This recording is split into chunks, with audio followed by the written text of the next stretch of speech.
Hey guys, it's Kyle Thompson here with the Kamloops Real Estate Group, bringing you the monthly market update for January 24. This will be the first market update for the new year, as well as the first market update where we start to use the new format. I really hope that you guys enjoy it, and if you do, please let me know. If not, let's just go ahead and keep that to ourselves. With that out of the way, let's jump right into it.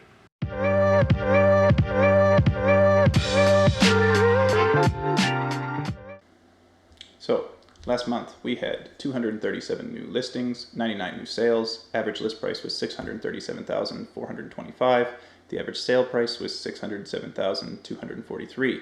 The average sale price to list price was about 95%. Average days on market was 57.63, and we ended the month with an active inventory of 621.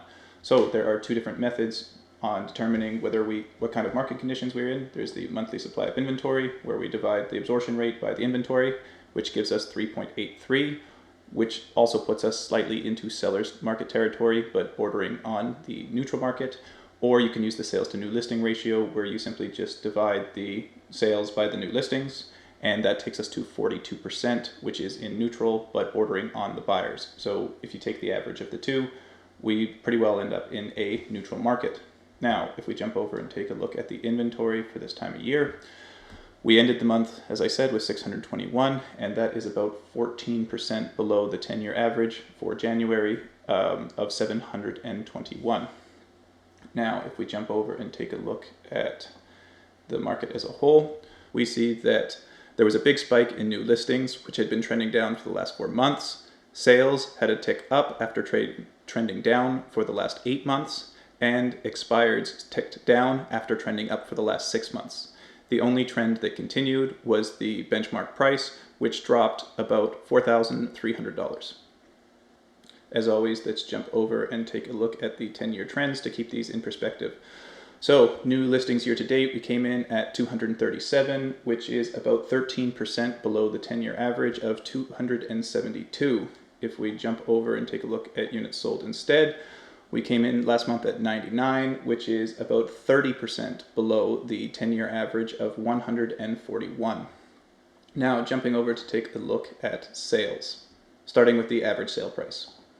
I started including the number of sales into my graphs so that you guys can see that when there are these extreme changes, it's almost always due to low sales volume. That is the case here with recreational dwellings, farms, fourplexes, and triplexes. Now, other than that, pretty well all property types were down year over year, with the exception of manufactured homes, which were up 6.3%. Now let's jump over and take a look at the sales to list price ratio. This is exactly what it sounds like. It's just simply, on average, how much our property is selling for below the list price.